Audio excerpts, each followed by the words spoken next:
estão ligadas às nossas vitórias. Você pega o Espírito.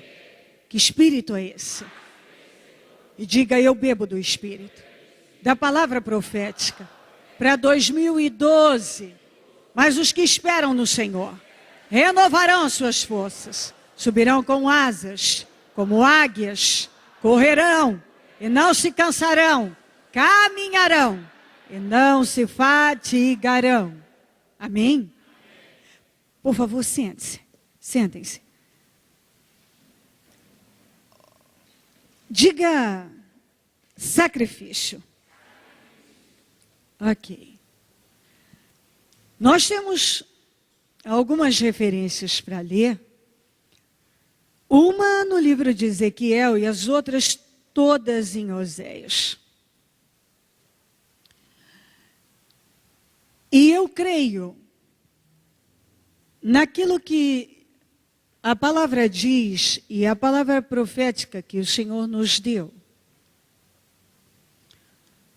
E nos garantiu é que vamos para um lugar mais alto.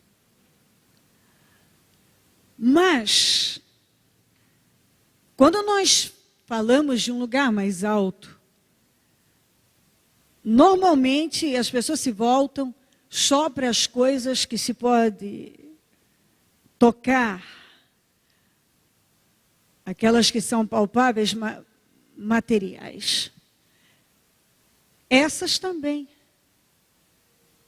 Mas, como diz a Bíblia, você busca em primeiro lugar o reino dos céus e todas as coisas são acrescentadas. Então, o lugar mais alto que uma pessoa realmente pode estar é na presença de Deus aos pés dele. Porque quanto mais você cresce espiritualmente, isso é claro que você vai crescer em todas as demais áreas. Você não cresce de jeito nenhum. Não tem como você atingir tudo aquilo que você sonha se Deus não for o centro de tudo. Então, a fé não é viva se não tiver sacrifício. Você já ouviu isso muitas vezes. E a palavra sacrifício, ela não é popular, nem vai passar a ser facilmente na vida das pessoas. Porque ninguém gosta de sacrificar. Ninguém quer sacrifício. Sacrifício remete a dor, a coisas que às vezes não estamos dispostos. Ir contra a vontade. Você ir contra a sua vontade é algo muito desafiador. Você começar a fazer uma coisa que momentaneamente você não tem vontade, é bastante desafiador. E a gente aprende que muitas vezes não teremos vontade de fazer. E se você vai pela tua vontade, você não faz o que Deus espera. É começando a fazer, é fazendo que a vontade chega. Se você espera a vontade chegar primeiro, muitas vezes ela não chega. Quando eu tiver vontade, eu faço. Às vezes a vontade não chega. Ela não chega. Quando você diz que vai fazer algo que não é agradável, você não está com vontade de fazer aquilo que não é tão agradável para a sua carne. Não é agradável para a minha carne não quer. Então eu tenho que me forçar, indo por aquilo que eu sei que está escrito, e entender que se eu começo a fazer a vontade de Deus independente da minha, a vontade virá depois. Porque a vontade de agradar a Deus deve ser maior. Então, muitas vezes eu não terei vontade de fazer algo. Então, eu começo a fazer. Então, a palavra seria essa: comece a fazer que a vontade vem. Depois. Nem sempre ela vai vir antes. Ela não chega. Nem sempre ela vai chegar primeiro. Então, vamos lá para Ezequiel 24, 15 a 18.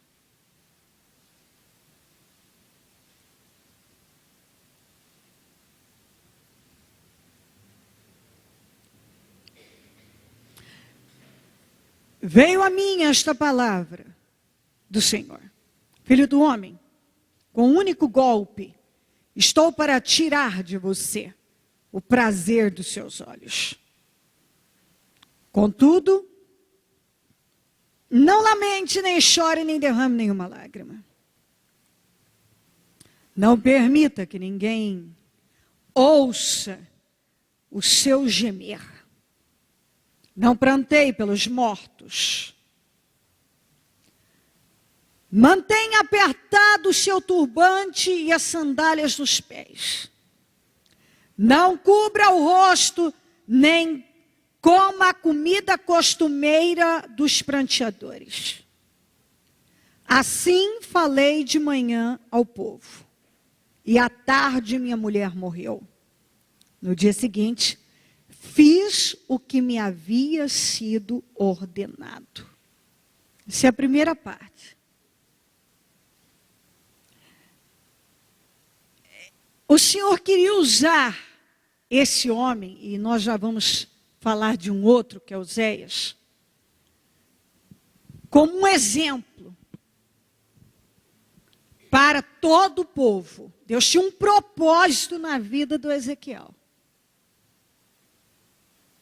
E o Senhor trabalhou para colocá-lo naquele propósito. Para que ele fosse um exemplo para todo o povo, como eles deveriam reagir diante das circunstâncias ruins. Enterrar alguém que é um problema pode até soar como um livramento, chegar como um livramento.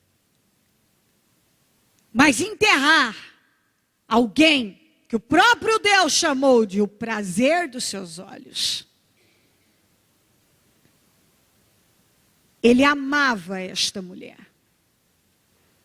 Então não era algo fácil de abrir mão e não sentir. Ele amava a esposa e clara e nitidamente ela era a coisa mais importante abaixo de Deus na vida dele. Então era algo desejável, era algo que ele amava, era algo que ele queria, era algo que ele não queria perder.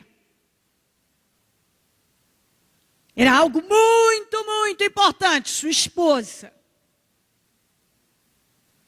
Então estamos falando de alguém que tinha algo muito, muito importante. Não era algo mais ou menos importante, algo que eu penso para responder. Não, como o próprio Deus disse, o prazer dos seus olhos. Ele tinha prazer nela.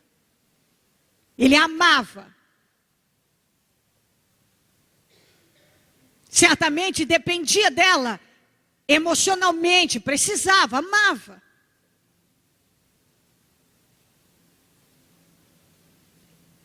Mas aqui nós vamos entender o que é propósito de vida. Quando Deus trabalha na vida de uma pessoa, e Ele trabalha com propósito, Ele trabalha para colocar a pessoa naquele propósito. Ele era profeta, e Deus queria usá-lo com o propósito de salvar pessoas. Então, Deus estava determinado a usá-lo naquele propósito e com força. E que ele fosse realmente um instrumento. Então, para que ele fosse um exemplo para todo o povo, você vai perder o prazer dos seus olhos. E você não vai chorar, você não vai lamentar, você não vai tirar o turbante da cabeça, você não vai tirar as sandálias, você não vai prantear, você não vai participar da cerimônia usada para luto, de quem estava em luto. Você não vai comer a comida dos pranteadores. Quer dizer, não vai fazer aquilo que é comum as pessoas fazerem, que é normal que elas façam. Você não vai fazer, você vai agir diferente, para que todo o povo aprenda com você como devem agir diante das situações difíceis. O que Deus estava pedindo a ele era algo fácil? Não. Muito difícil. Mas quando ele falou, à tarde a mulher morreu, no dia seguinte ele estava fazendo exatamente o que Deus havia ordenado.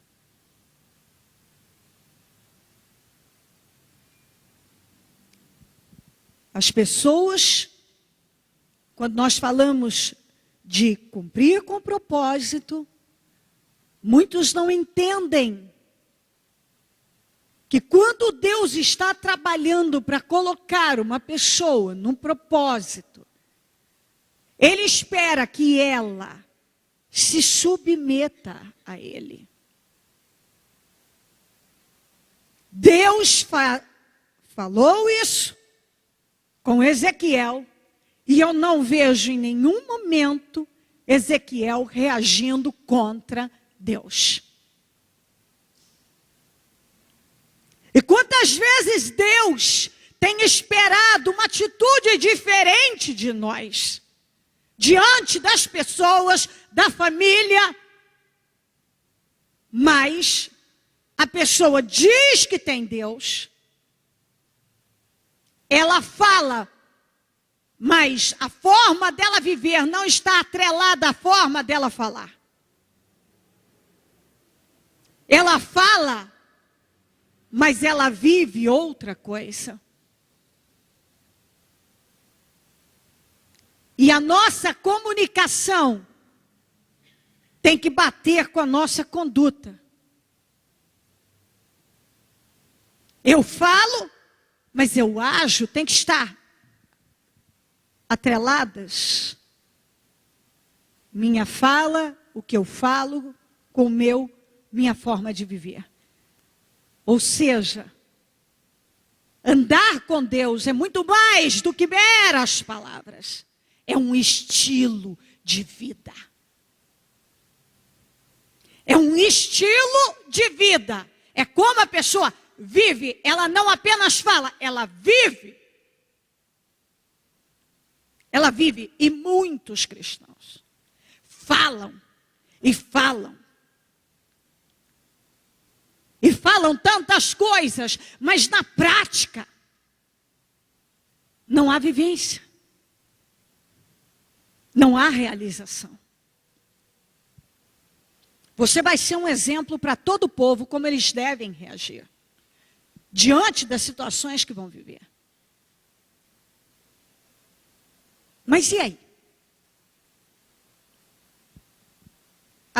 O seu estilo de vida. Você vive como você tem ouvido e talvez até falado?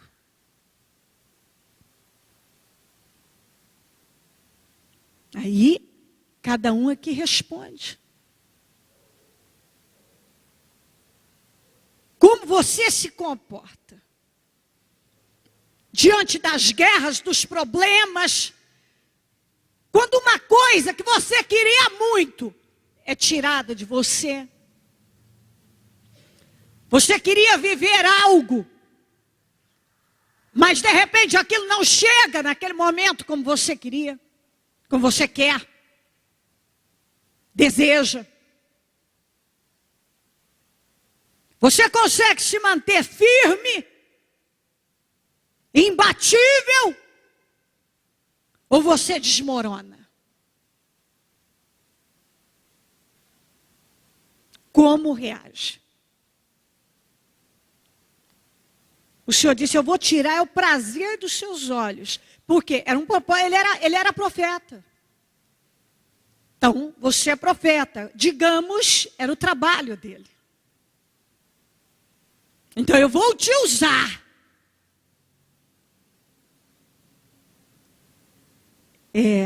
Com um propósito que eu quero. Aquilo que eu julgo ser necessário. E o Senhor quis usá-lo assim. E ele foi impecável. Impecável. Ele era um profeta, ele podia argumentar, dizer: não, Deus não precisa. Ele espiritualmente liderava. Mas uma coisa que falei: não importa quem lidera, Deus governa.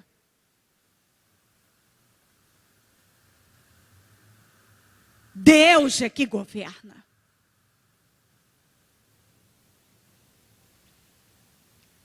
Como temos reagido diante de circunstâncias difíceis, adversas?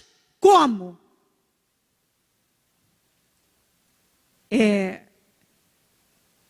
Choro, lamento, xingamentos, murmurações, quebra-pau. Como? Eu estou vivendo um momento difícil. Bom, e como você está reagindo nesse momento difícil? Foi tirado algo muito, muito importante. Nesse momento, você vive uma situação que algo importante, algo que você queria muito, foi tirado. Como você está reagindo? Como você está mostrando? De que maneira a sua fé? Com perseverança, com confiança? Ou com acusações? Com lamentos? Com críticas? Com ataques? Indo contra Deus, contra o mundo? Como? O Senhor usou o Ezequiel como um exemplo para que todo o povo seguisse, porque ele era um líder espiritual. Então aqui, pessoal, vocês vão agir como Ezequiel, que perdeu a coisa mais importante da vida dele, mas não caiu na cama, não lamentou, não se entregou, não tirou as sandálias, não turbante, não prateou, não teve cerimônia de luto. O Senhor disse: não chore e não lamente. É muito, muito, muito difícil. Imagina a força que esse homem teve que fazer para não chorar e não lamentar ao enterrar o que o próprio Deus disse: o prazer dos teus olhos.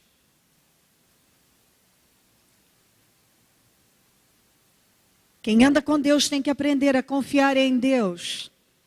E não basta só dizer que está em Deus. Tem que provar. Vivendo. E quando tudo eu tenho o prazer dos meus olhos comigo. Oh Deus, como o Senhor é maravilhoso. E se de repente eu não tenho mais o prazer dos meus olhos comigo? Deus, como o Senhor é ruim. Por que fez isso comigo? Não quero mais andar com o Senhor, não quero mais o Senhor, minha vida acabou. Eu não vejo Ezequiel fazendo isso. Minha vida acabou, é o fim, não quero mais ser profeta. Não quero ser exemplo para ninguém. Eu não quero mais propósito nenhum. Chega, não quero mais nada.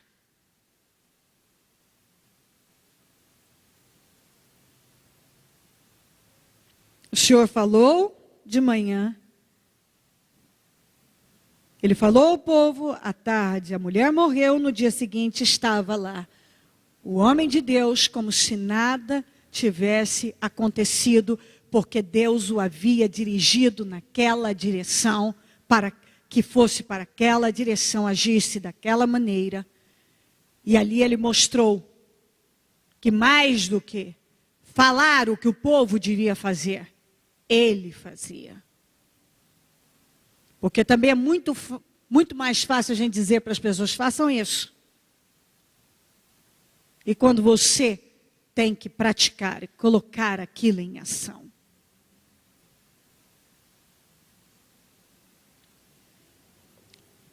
Vamos para um outro profeta. Aqui a história é diferente. O Senhor já pede para ele fazer uma coisa que nós estamos na graça e não creio que Deus está pedindo para alguém fazer isso aqui. Mas isso não era vontade dele. Mas ele amou por decisão.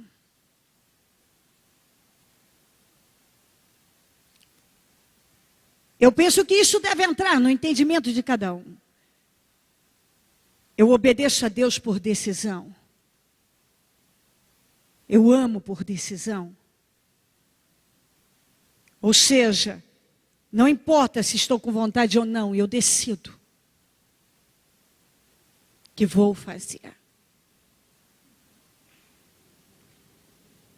Oséias 1:3. Palavra do Senhor que veio a Oséias, filho de Birri, durante os reinados de Josias, Jotão, Acais, Ezequias, rei de Judá, de Jeroboão, filho de Jeoás, rei de Israel. Só pelos nomes dos reis, dá para você saber que era um tempo de prosperidade material, mas de uma decadência espiritual absurda. Ou melhor, de prostituição espiritual. Quando o Senhor começou a falar por meio de Oséias, disse-lhe: vá, tome uma mulher adúltera e filhos da infidelidade, porque a nação é culpada do mais vergonhoso adultério por afastar-se do Senhor. Por isso, ele se casou com Gomer, filha de Diblaim. Ela engravidou e lhe deu um filho, mas deu outros também. O Senhor usou esse homem como uma metáfora viva. Ele queria que o povo visse o que ele sentia e vivia por intermédio do profeta. Por um tempo, Oséias se colocou no lugar de Deus para mostrar exatamente o que o povo fazia. Um povo corrompido, sujo, de tanta prostituição espiritual. E o Senhor falou para o profeta: vá e pegue e se case com uma prostituta. Ele era profeta. Deus trabalhava com propósito.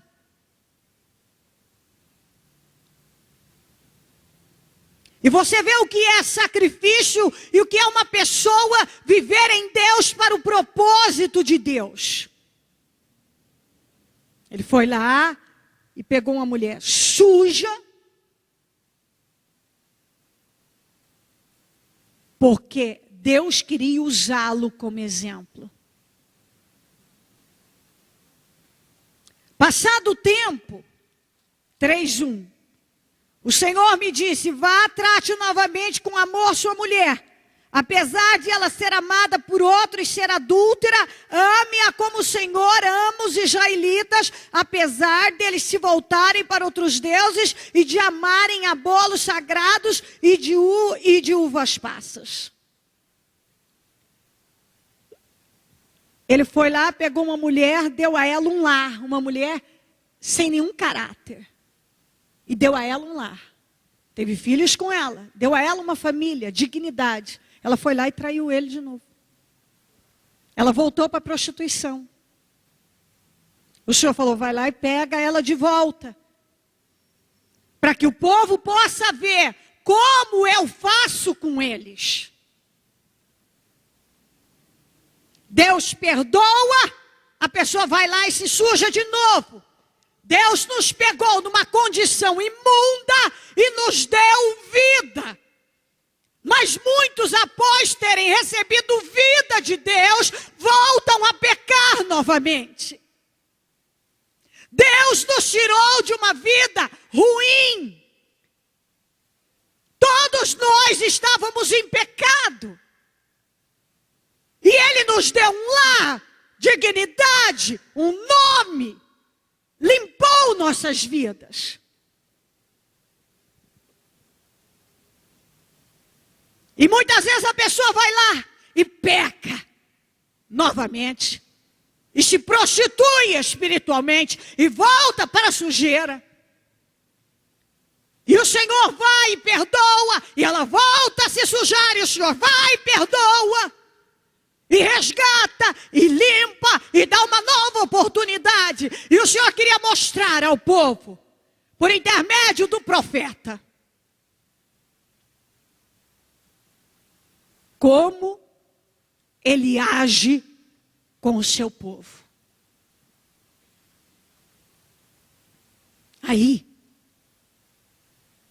você observa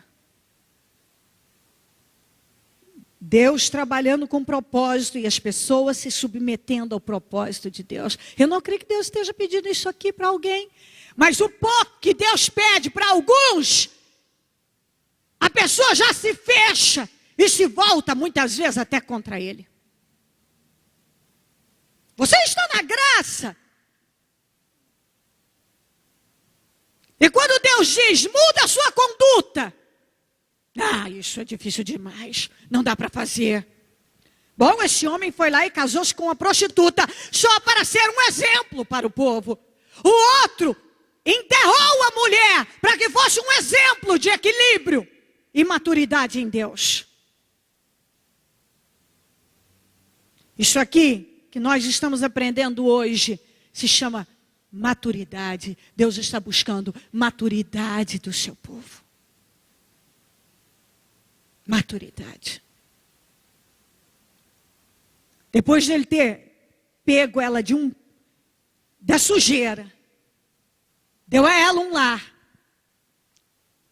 ela voltou para a prostituição. O Senhor falou, vai lá, pega ela, para que todo o povo veja.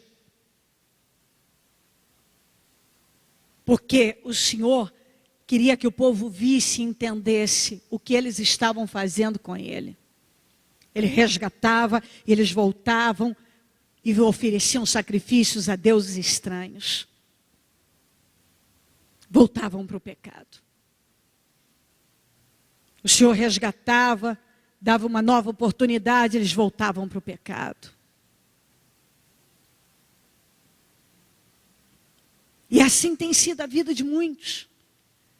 Deus livra, Deus guarda, Deus tira de encrencas, de situações, e lá está a pessoa daqui a pouco, se voltando novamente para a direção errada, e pecando contra Deus, entristecendo a Deus. Novamente. O que Deus tem pedido a você? Olha o que Ele pediu a Ezequias e a Oséias, e olha o comportamento desses homens. O que Deus tem pedido a você? Certamente é bem menor. Talvez, bem mais simples do que tudo isso aqui. O Oséias podia ter dito, não, senhor, isso é dor de cabeça. O senhor vai me desculpar. Mas ele era o profeta. E Deus tinha um propósito com ele. E ele se submeteu ao propósito de Deus. E eu penso que o Senhor, e creio que Ele está dizendo, eu tenho um propósito com você, e eu estou esperando que você se submeta. O Senhor queria mostrar o que as pessoas fazem. No caso de Ezequiel, o Senhor queria que o povo aprendesse como deviam agir diante das situações. No caso de Oséias, o Senhor queria que o povo visse o que eles estavam fazendo com ele espiritualmente.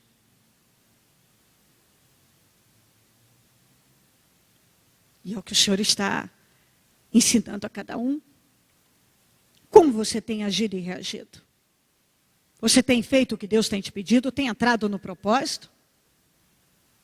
Ou tem estado como a mulher de Oséias? Deus já te tirou de um lugar imundo de pecado, de dificuldades, de vergonha, de problemas, de encrencas. E quando Ele te dá uma vida, um lar, dignidade, uma vida que talvez você nunca viveu antes, nunca, porque a mulher de Oséias nunca tinha vivido a vida que Ele deu a ela. Mas lá estava ela se deitando com outro homem, se sujando, voltando para a sujeira. E o Senhor estava dizendo, é isso que o povo tem feito. Eu dou a eles uma vida que nunca tiveram, e eles voltam para o pecado, voltam para a abominação, voltam a fazer tudo aquilo que era destruição, sempre foi destruição. Porque a prostituição na vida dessa mulher era uma destruição. Uma destruição. E a hora que ela recebe, encontra um homem que realmente a ama, ou deu provas com atitude, porque, como eu disse, ele amou por decisão, ele não escolheria aquela mulher. Ele podia ter dito não. Como Deus podia ter dito, não, vou destruir todo esse povo aí. Mas mandou Jesus para nos resgatar. E hoje, quantos que têm dito não para Deus?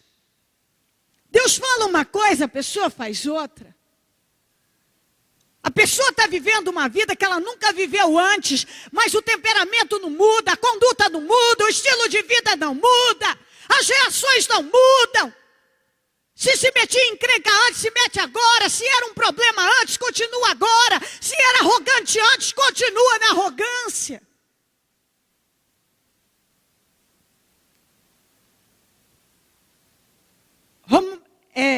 Oséias 4:6. O meu povo foi destruído por falta de conhecimento. Uma vez que vocês rejeitaram o conhecimento, eu também os rejeito.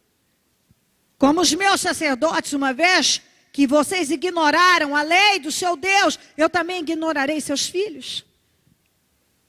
Por que o povo tem sido destruído? Por que muita gente tem sido destruída? Com problemas e o diabo está arruinando. Porque estão rejeitando o conhecimento. Deus fala e a pessoa rejeita. Deus fala, a pessoa rejeita. E ela vai rejeitando, a palavra vem, Deus fala, ela rejeita. Deus fala, ela rejeita. O que é que o Senhor falou? Se vocês me rejeitarem, eu vou rejeitar vocês. Oséias 6:3. Eu vou ficar só com a primeira, com a parte A. Conheçamos e prossigamos em conhecer o Senhor. Vocês têm sido destruídos porque têm rejeitado o conhecimento. Conheçamos. Gente, conheça o Senhor. É o que a Bíblia está dizendo. E prossiga, dê continuidade nesse conhecimento. Você precisa conhecer e continuar buscando conhecer a Deus. E não estamos falando de letra, de religiosidade, de ladainhas. Estamos falando de conhecer a Deus na sua essência, por intermédio de Espírito, de revelação do Espírito, que é um entendimento.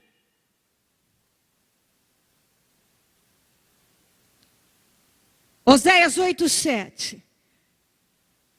Eles semeiam vento e colhem tempestade, talo sem espiga, que não produz farinha, ainda que produzisse, trigo os estrangeiros devorariam. O que o Senhor está falando? Vocês estão colhendo tempestade porque vocês só plantaram vento. E agora vocês não têm nada, não têm farinha. Por quê? Porque não tem seara. Vocês não têm o que colher de bom, por quê? Vocês não fizeram um bom plantio. Quantas pessoas que hoje estão colhendo tempestade, mas porque a semente que lançaram foi de vento. Precisam de farinha, precisam de uma boa colheita, mas não tem. E a Bíblia está dizendo, ainda que tivesse, o inimigo ia roubar. Por quê? Porque falta bênção. Quem planta, aquele ditado aí fora é bíblico. Quem planta vento, colhe tempestade, isso é bíblico. Isso é bíblico. Oséias 10:13. Mas vocês plantaram a impiedade, colhem o mal. Planta impiedade, colhe o mal. E comeram o fruto do engano, ao invés de comer do fruto da verdade, muitos têm comido o fruto do engano, da mentira. Visto que vocês têm confiado na sua própria força e nos seus muitos guerreiros. Quantos que têm vivido assim? Ele planta impiedade, aí chega a hora de colher o mal. Ele, ao invés de comer do fruto da verdade, ele continua se enganando na direção errada. E confiando na força do braço e em forças humanas.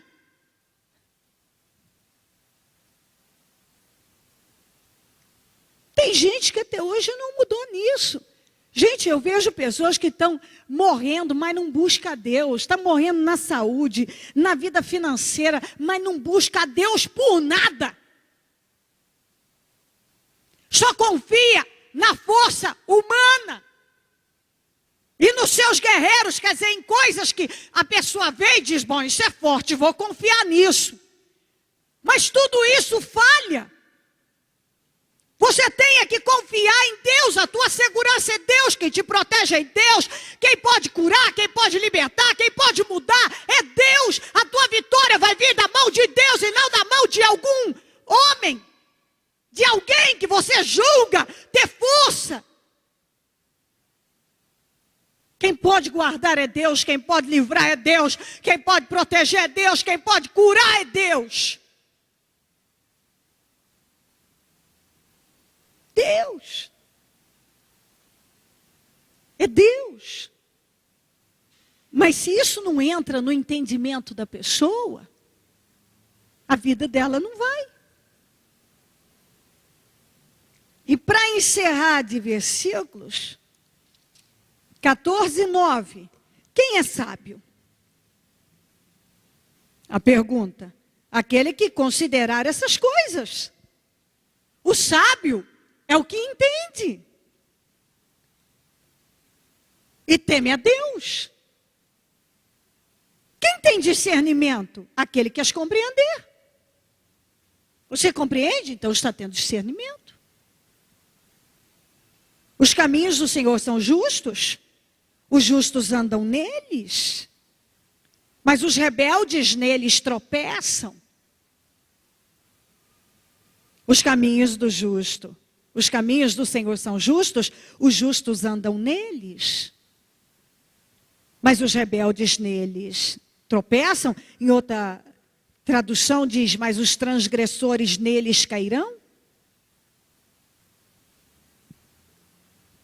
Então nós temos aqui condições Deus nos dá para entender exatamente o que fazer. Andar em Deus, estar com Deus, servir a Deus, é um estilo de vida. E quando nós falamos de estilo de vida, aquilo faz parte da tua vida, é a sua forma de viver. Então, você não está, você é. Você é aquilo. Você é. Você pode amar pessoas e etc. Mas você não abre mão das suas convicções. Você não abre. Por nada, nem por ninguém. Você paga o preço para estar no propósito. Você faz o que Deus espera. Você se submete.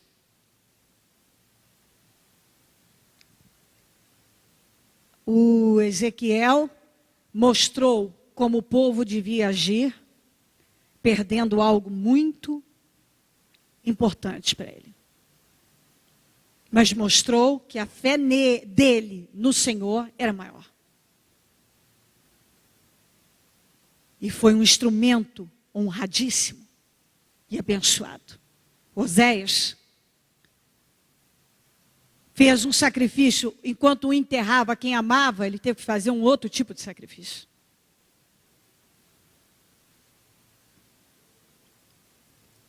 Foi lá, quando ele podia ter se casado com uma boa mulher. Ele foi pegar, talvez uma das piores, se não a pior.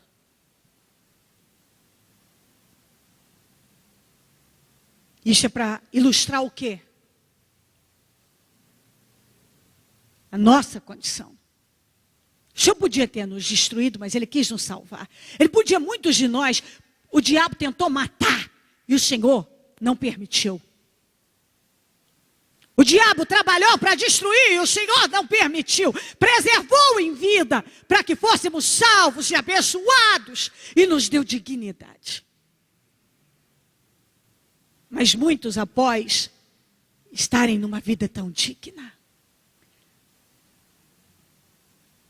como nunca viveram antes, voltam para a prostituição espiritual.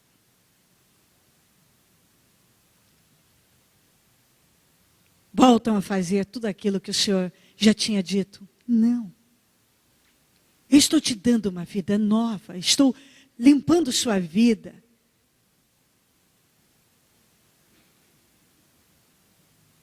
O que Deus tem pedido a você? Não creio que Ele está pedindo o que pediu a Oséias, mas talvez está pedindo que perdoe, que se submeta a algo que você diz que não, que chegue onde Ele quer. O que você fala tem que estar atrelado ao que você, a sua forma de viver.